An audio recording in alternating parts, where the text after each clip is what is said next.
que les d'un problème technique qui ne nous permet pas dans l'immédiat de pouvoir suivre la présentation en ligne de Monsieur Emmanuel Ayouk, nous allons prendre la présentation d'Armand Enganobel.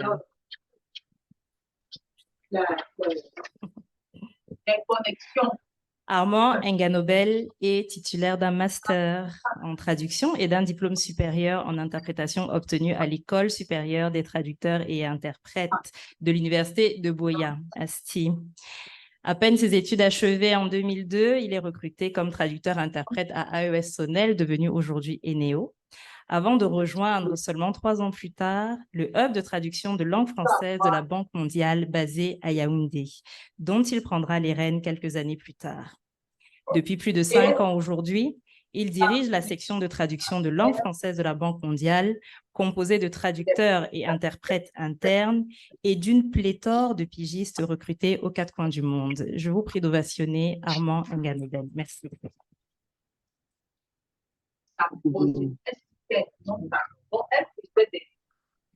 Merci, Siapri.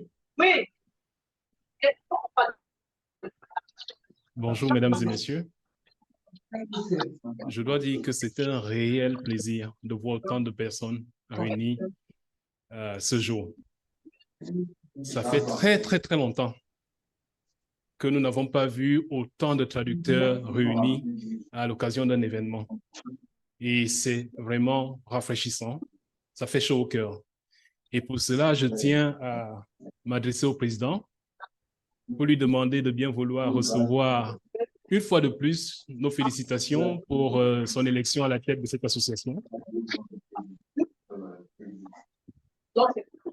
Nos encouragements appuyés pour le travail qu'il a déjà commencé à faire, dont on commence à voir les premiers résultats.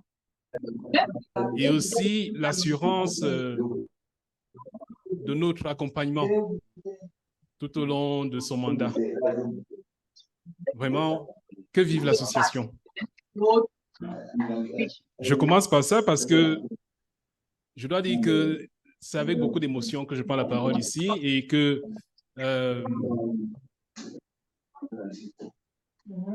lorsque il m'a appelé pour me demander si je souhaitais prendre la parole à cet événement, je n'étais pas très sûr de ce que je pouvais dire. Et donc, dans nos échanges, il a évoqué la possibilité de parler des aspects opérationnels. Je me suis dit, pourquoi pas? Sauf que parler des aspects opérationnels de l'intelligence artificielle dans le domaine de la traduction et de l'interprétation, ça m'allait tellement aussi bien vague que vaste. Et donc, il m'a fallu des jours pour réfléchir à ce que j'allais bien dire aujourd'hui. J'ai pensé dans un premier temps à venir ici avec mon ordinateur, vous faire quelques démonstrations de l'application de l'intelligence artificielle en traduction. Je me suis demandé si ce serait vraiment pertinent dans la mesure où je prendrais peut-être quelques outils, je ferais une ou deux démos et voilà, peut-être que certains d'entre nous même ne connaîtraient pas ces outils et donc n'en tireraient vraiment pas quelque chose de vraiment important. Puis je me suis dit, peut-être qu'il faudrait changer d'orientation, parler certes des aspects opérationnels et pratiques de l'intelligence artificielle en traduction et en interprétation, mais tout en restant sur le plan purement, si vous permettez l'expression théorique, après avoir parlé de pratique.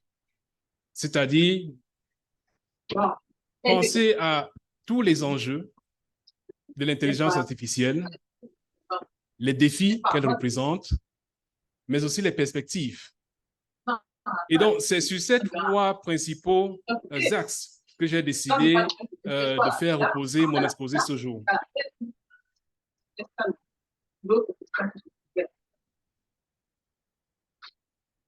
Si on peut passer à la diapositive suivante, juste pour que les participants puissent avoir une idée du sommaire.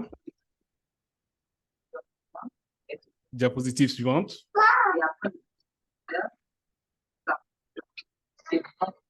Suivante. Alors, qu'est-ce que l'intelligence artificielle? Nous, on en parle tellement. On en parle tellement, tout le monde aujourd'hui, on dit intelligence artificielle, mais concrètement, est-ce que nous savons exactement ce que c'est? Je dois dire que moi-même, il a fallu que j'aille lire. Hein. Je sais ce que c'est que l'intelligence artificielle, je l'utilise de temps à autre et tout, mais définir l'intelligence artificielle, ça, il faut le faire. Donc, il a fallu aller lire. Et je me suis rendu compte dans mes lectures que l'intelligence artificielle, c'est la technologie qui utilise des quantités massives de données pour créer des algorithmes permettant de reproduire des comportements similaires à ceux du cerveau humain, tels que le raisonnement, la planification, la créativité. Aujourd'hui, elle est largement utilisée dans de nombreux domaines, tels que la transcription, la traduction, la vente de détails, les services bancaires, la production. Et cette technologie utilise d'autres technologies comme l'apprentissage approfondi, qu'on appelle en anglais deep learning, les mégadonnées, big data, l'info nuagique, cloud computing, et l'apprentissage automatique, machine learning. Il faut dire qu'on parle aujourd'hui de l'intelligence artificielle. Je pense que c'est depuis 2 ans qu'on en parle de plus en plus, mais en réalité, elle existe depuis un peu plus de 50 ans.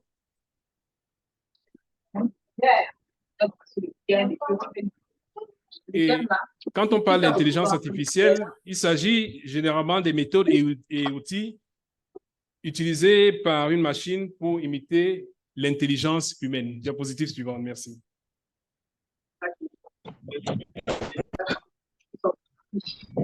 Alors, quels sont les enjeux?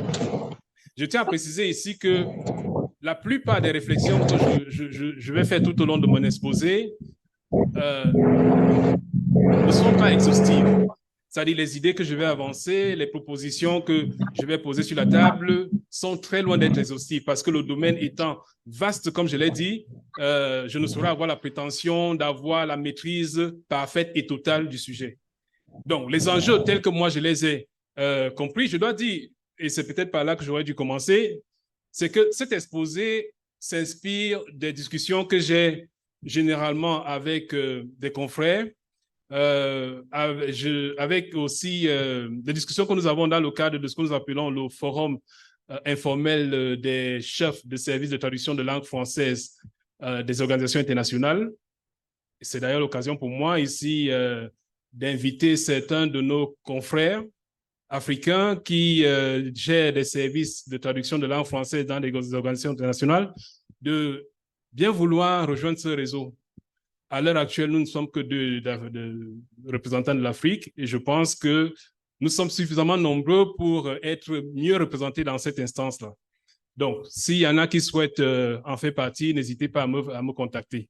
Je parle là des chefs de services de traduction ou des chefs de services linguistiques de langue française des organisations internationales. Alors, donc, les enjeux, je le disais,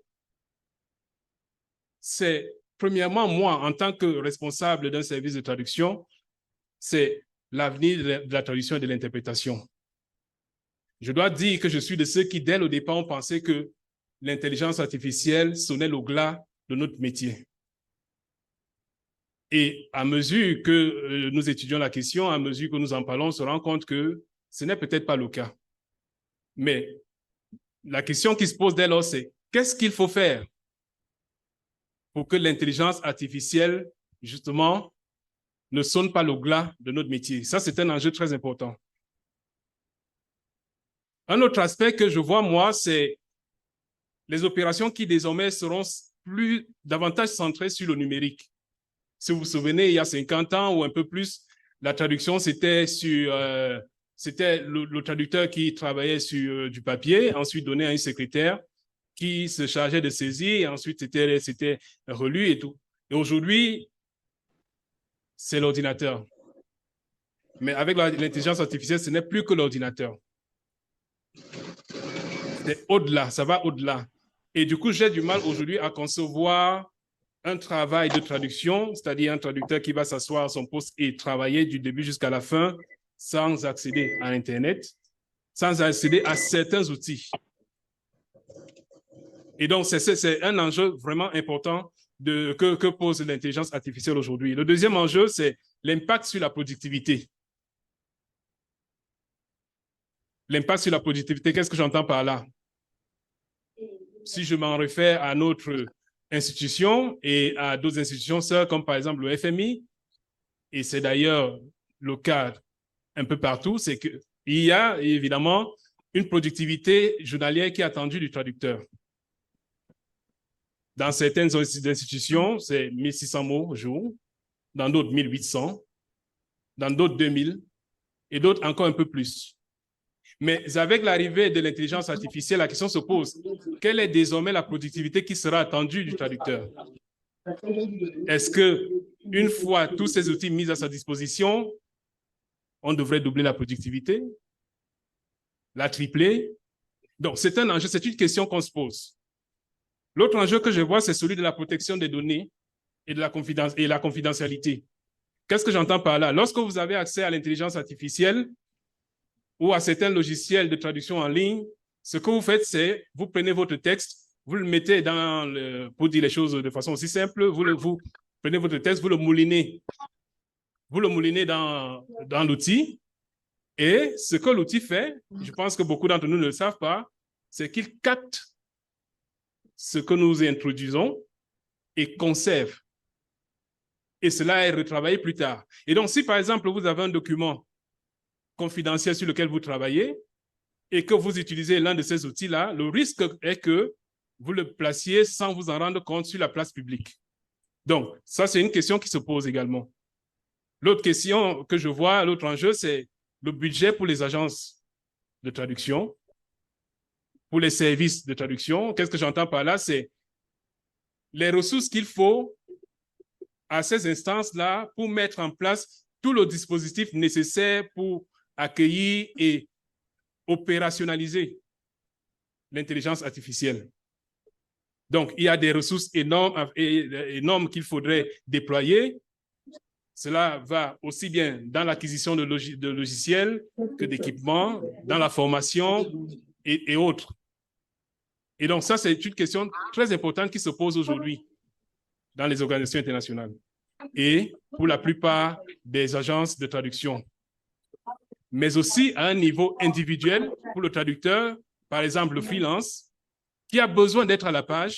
Qu'est-ce que ça implique pour lui de devoir utiliser l'intelligence artificielle? D'énormes investissements, bien entendu. Parce que pour certains, l'achat de licence n'est pas donné. Il peut être honoré dans certains cas. Alors, l'autre enjeu que je vois, c'est celui du profil futur des traducteurs.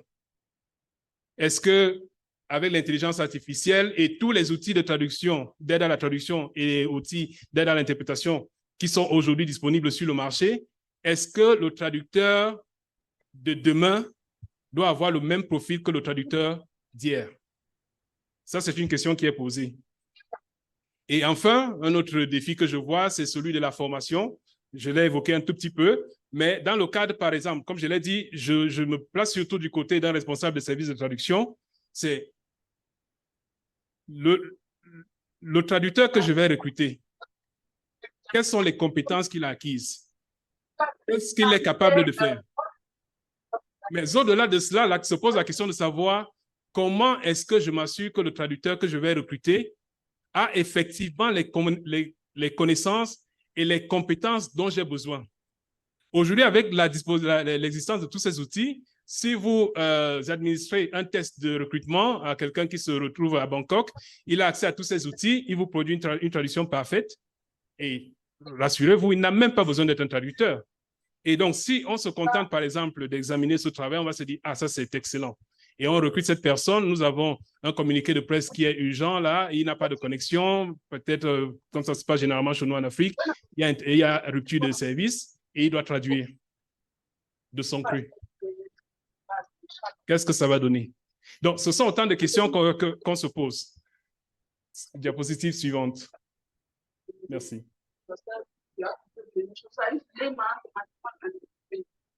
Alors, les défis sont lesquels? L'adaptation, bien évidemment. Mais au-delà de l'adaptation, il y a même la question de la reconversion. C'est-à-dire, le traducteur est appelé à revoir à se remettre en cause, à revoir toutes ses méthodes de travail, à pouvoir assimiler toute cette évolution qui s'impose à lui parce qu'il ne l'a pas choisi. Et donc, s'il veut survivre, il doit pouvoir s'adapter et dans certains cas, il doit pouvoir se reconvertir.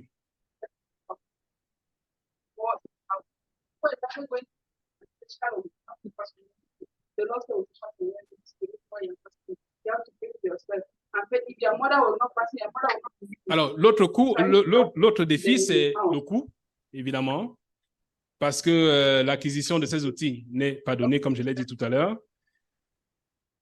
Un autre défi, c'est l'apprentissage. Il y a tellement d'outils, tellement, je vous en citerai quelques-uns un peu plus tard, qu'il serait vraiment difficile, voire impossible pour un traducteur de se former à tous. Et donc, là, se pose la question de savoir quels sont les outils les plus pertinents pour lui par rapport, par exemple, à ses clients, par rapport, par exemple, à ses compétences, par rapport à ses ressources. Et un autre défi, c'est la réticence. Parce que, comme vous le savez, il n'est pas toujours facile d'embrasser le changement. Donc, certaines personnes peuvent être réticentes à adopter ces nouveaux outils, ce qui est assez compréhensible, mais regrettable. Et défi suivant, c'est la protection des données.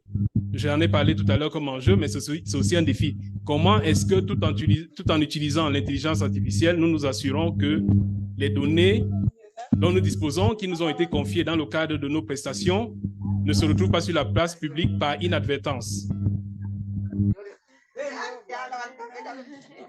Le dernier défi qui est lié, c'est la confidentialité.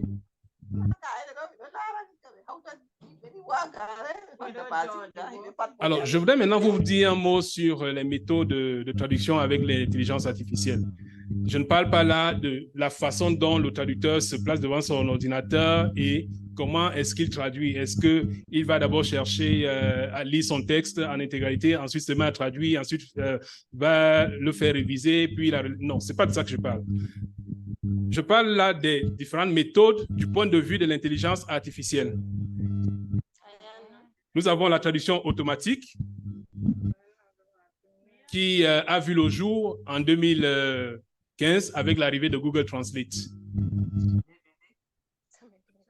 Il faut dire cependant que les professionnels de la traduction utilisent des outils de traduction assistés par ordinateur depuis des années déjà. Moi, je me souviens, le premier outil que j'avais utilisé, c'était Workbench, qui est aujourd'hui devenu Trados. Il faut aussi dire que la traduction automatique fait son apparition, comme je l'ai souligné, avec l'arrivée de Google, mais plus tard, elle sera perfectionnée avec DeepL. Donc, dans la traduction automatique, nous avons la traduction automatique basée sur les règles, ce qu'on appelle en anglais Rule-Based Machine Translation. Et nous avons la traduction automatique statistique. La différence entre les deux, c'est que la première se base exclusivement sur des documents tels que les dictionnaires pour traduire. Et la deuxième, elle, se base davantage sur des données statistiques de volume important pour en extraire des schémas ou des tendances. C'est-à-dire qu'à force de voir, par exemple, l'outil se met à travailler et voit que certains mots sont associés. Au fur et à mesure que cela se fait, l'outil se dit, chaque fois que je vois tel mot, je dois l'associer à tel. Et donc ça, c'est la différence entre la traduction automatique basée sur les règles linguistiques et la traduction automatique statistique. Ensuite, la deuxième méthode de traduction avec l'IAI, avec l'intelligence artificielle, c'est la traduction automatique neuronale. Elle arrive avec DeepL. Et il s'agit là de la forme d'intelligence artificielle la plus utilisée et la plus avancée. C'est une technologie intelligente qui se base sur des neurones artificiels et traite des textes entiers et leur contexte. Elle s'améliore toute seule et se perfectionne à mesure qu'elle est alimentée en données.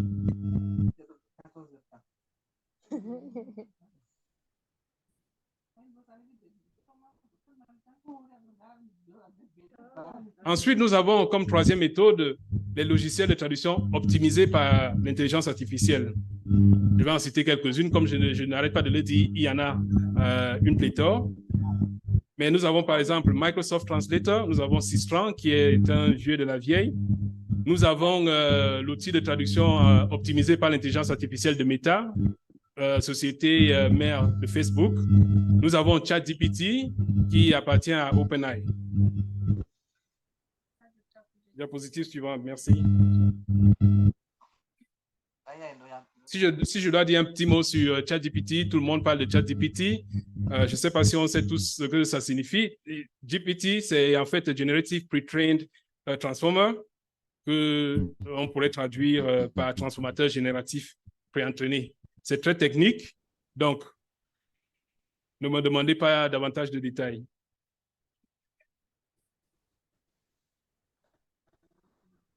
Alors, toujours sur le plan opérationnel, je voudrais parler de quelques avantages lorsqu'on compare l'intelligence artificielle et l'humain.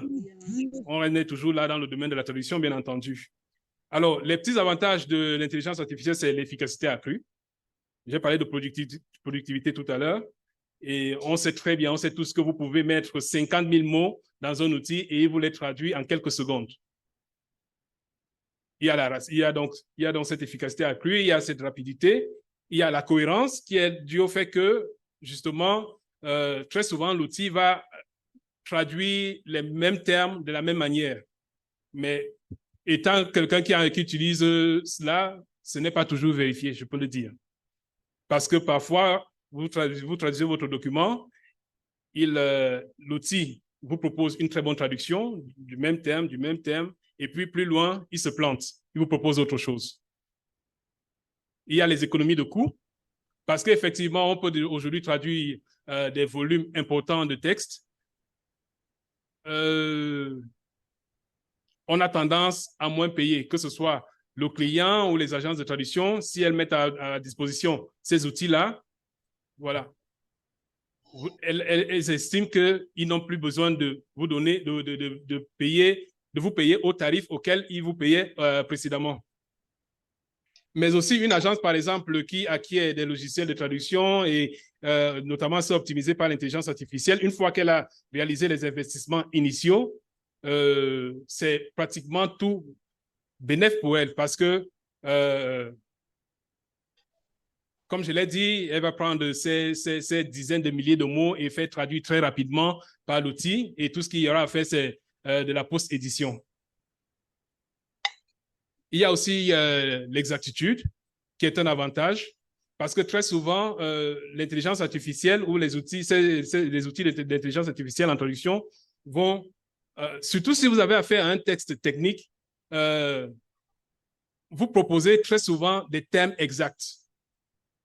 Des termes exacts et à la différence du traducteur qui, oui, il va vous proposer des termes exacts, mais pour cela, il va falloir qu'il aille faire des recherches qui vont parfois prendre du temps et parfois même, moi je le dis, hein, en tant que praticien, ce n'est pas toujours évident. Vous lisez un texte, vous comprenez très bien ce que ça veut dire, mais vous n'avez pas le terme.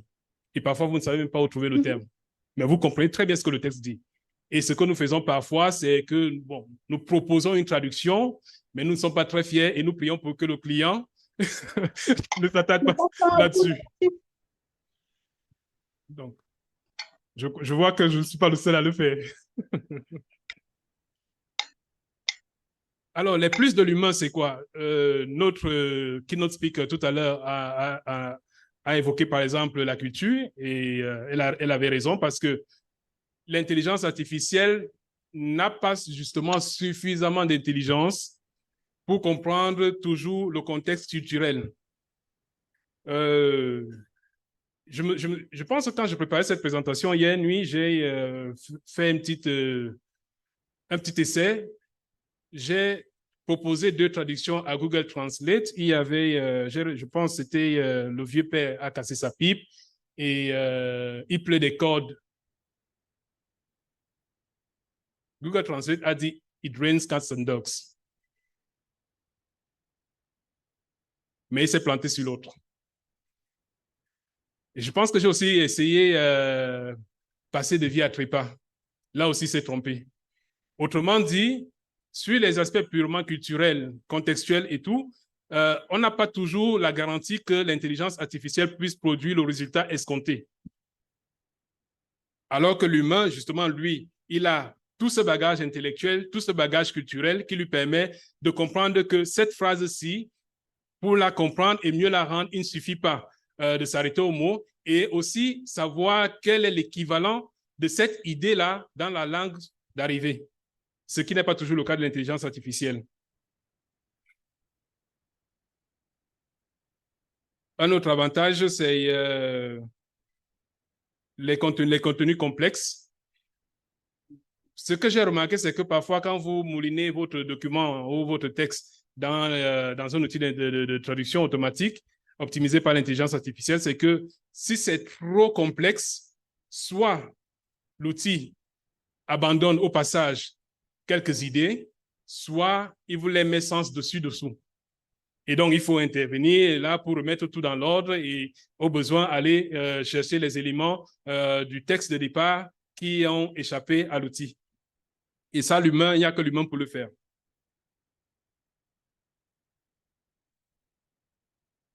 Alors, maintenant, est-ce qu'on peut parler de quelques exemples de cas d'utilisation de l'intelligence artificielle en traduction?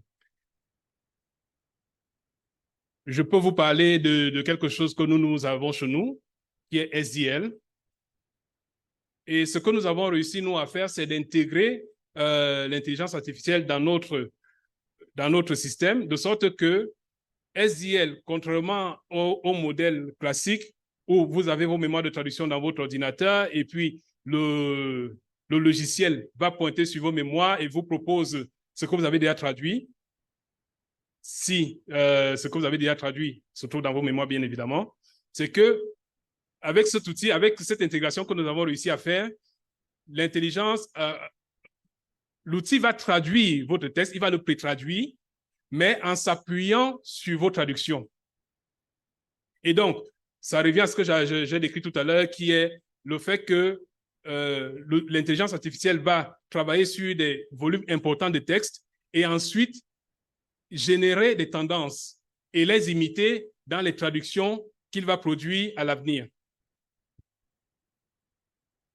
Donc, nous avons fait ça. Je vais vous en montrer un exemple tout à l'heure. Il y a aussi l'extraction terminologique, par exemple, qui peut être faite grâce à l'outil, grâce à l'intelligence artificielle. Et il y a même la relecture, la révision qui peut être faite, qui peuvent être faits à l'aide de la synthèse, de la technologie qu'on appelle synthèse de la parole à partir du texte, text-to-speech. Et puis, il y a des outils même qui vous aident à gérer vos conférences. Ça, c'est pour l'interprétation. Et puis, on peut aussi utiliser l'intelligence artificielle dans la production et la publication de documents. Vous verrez que je ne m'attarde pas uniquement à la traduction et à l'interprétation, mais je touche aussi de temps en temps aux métiers qui tournent autour de la traduction et de l'interprétation. Alors, je vais vous présenter maintenant quelques exemples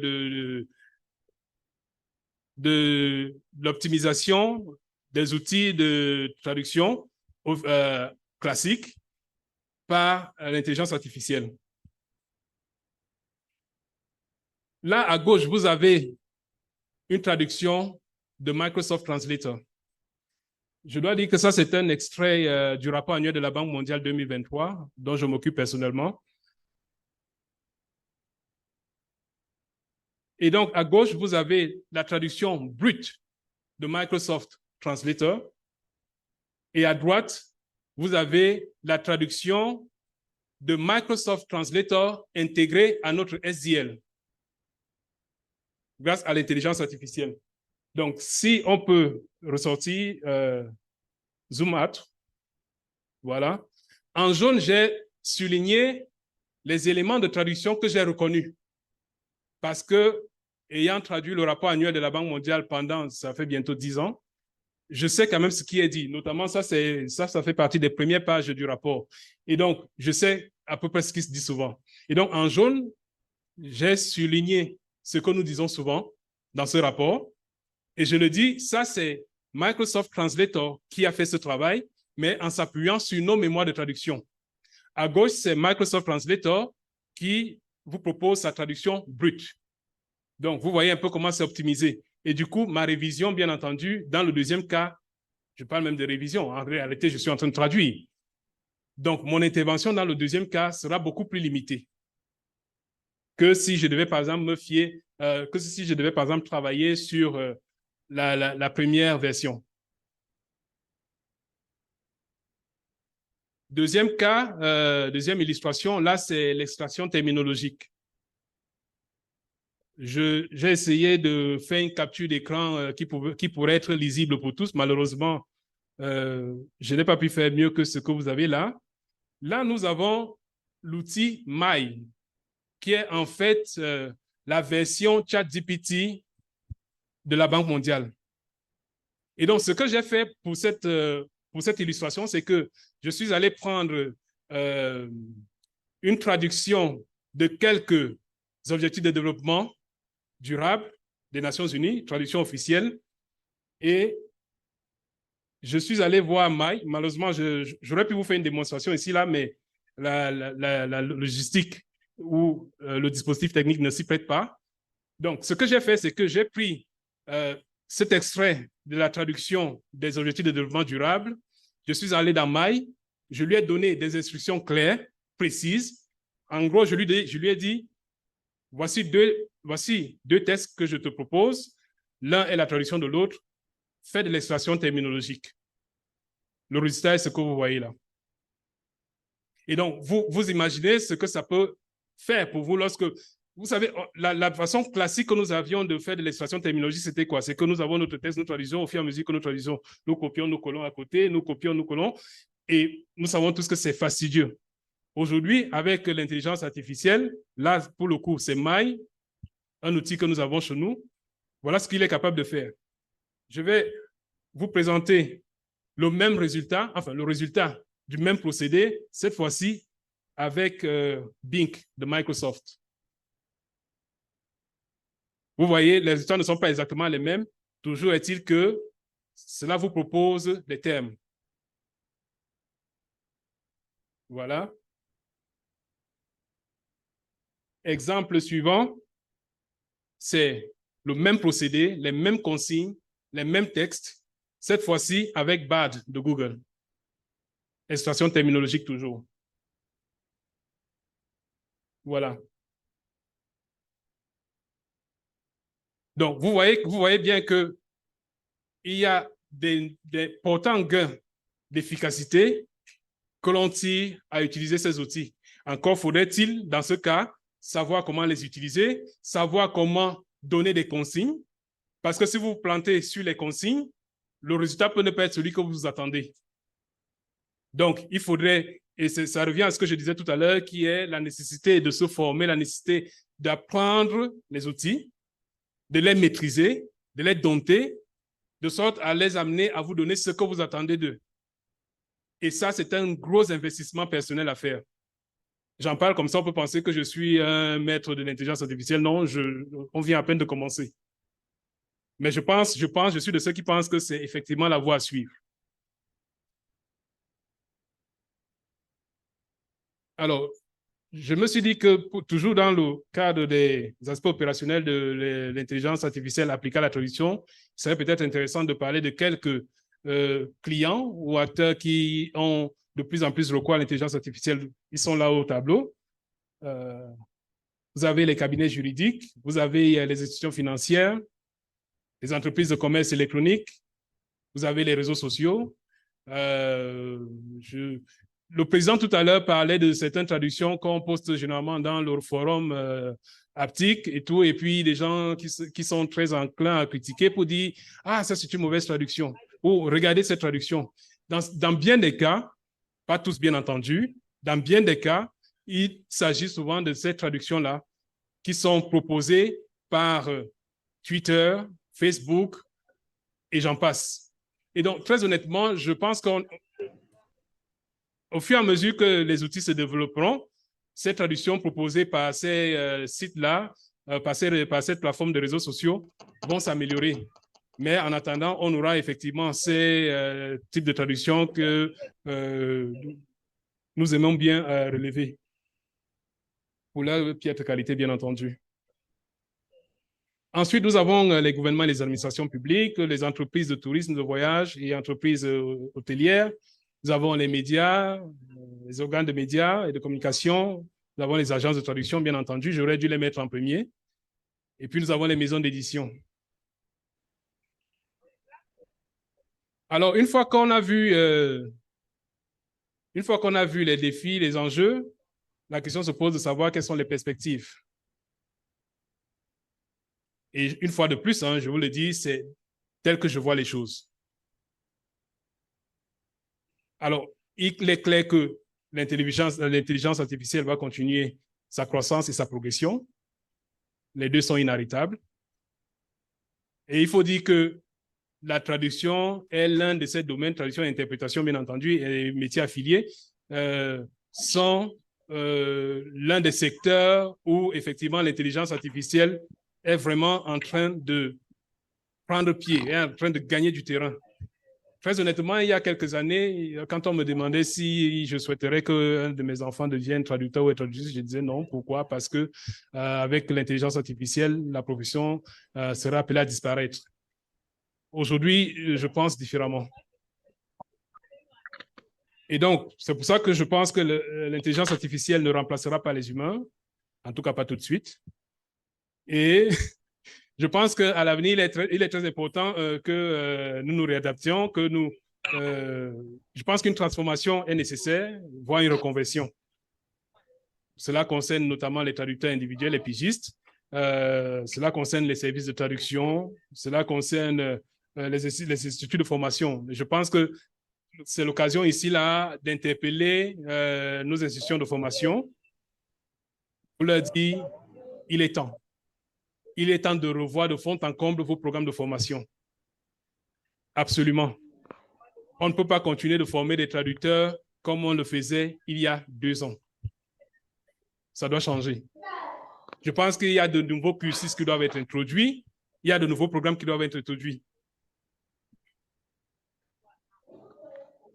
Je vais essayer d'aller plus rapidement. Nous avons, avec l'intelligence artificielle, l'apparition de nouvelles applications, comme par exemple des applications pour la relecture, la terminologie, la révision, la rédaction, le sous-titrage.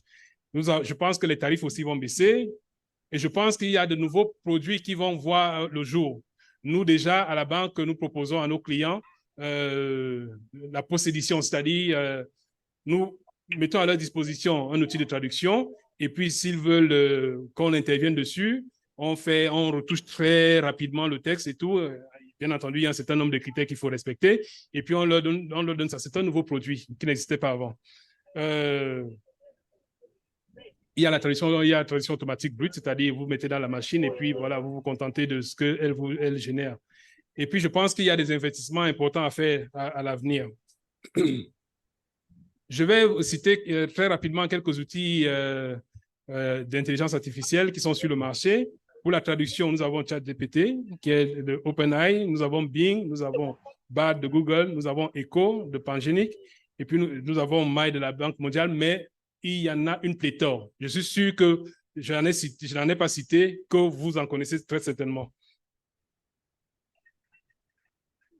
Et pour ce qui est de l'interprétation de la prise de notes, nous avons les outils de reconnaissance de la parole de Windows, nous avons ceux de Google Docs, nous avons Dragon Naturally Speaking, nous avons des Speech Notes et nous avons Auto Voice Meeting Notes, entre autres. Nous avons Google Keep, Notion, Evernote, Roam Research, Obsidian et d'autres logiciels de conversion de texte en parole. Là, pour le sous-titrage, voilà quelques outils. Movely, Suply, Dexdub. Pour la gestion terminologique, Sketch Engine, Multiterm, Terminotix Concordance, TermWiki, WordBee. Voilà. Mais encore une fois, j'insiste, hein, il y en a une pléthore. Et c'est à vous de voir quels sont ceux qui vous conviennent le mieux. Une fois que vous en avez essayé un ou deux, vous pouvez vous-même décider, OK, voici celui que j'adopte, voici celui avec lequel je vais travailler. Maintenant, cette décision, je pense, aussi dépendra de vos clients avec qui vous travaillez, quelles sont leurs attentes spécifiques et tout, et qu'est-ce que vous attendez de ces outils-là, parce que nous n'avons pas forcément tous les mêmes méthodes de travail. Alors, je vais essayer de finir par une note positive. Voilà ce que j'ai relevé dans le rapport de la 49e réunion de YAMLAP. Je ne sais pas si vous savez tout ce que c'est que YAMLAP. C'est l'International Annual Meeting on Language, Arrangements, Documentation and Publication. En fait, c'est ce grand forum des responsables des services de traduction et de documentation et publication des organisations internationales. Et donc, voilà une phrase que j'ai lue dans ce rapport que j'ai trouvé très intéressante et que j'ai voulu partager avec vous. Qui est, to paraphrase Steve Jobs, rather than replacing people, AI changed the nature of existing jobs and created new ones. It could be harnessed to ensure that language and conference professions not only remain sustainable, but thrive. Je pense que ça, c'est une note d'espoir. Sur ce, je voudrais maintenant vous passer la parole si vous avez des questions et des contributions à apporter, parce que je parle de contribution parce que, comme je l'ai dit dès le départ et tout au long de mon exposé, c'est un domaine encore tout frais et on ne peut pas, on ne saurait avoir la prétention de le couvrir en une trentaine de minutes. Donc, si vous avez des questions ou des contributions, je me ferai le plaisir de vous écouter.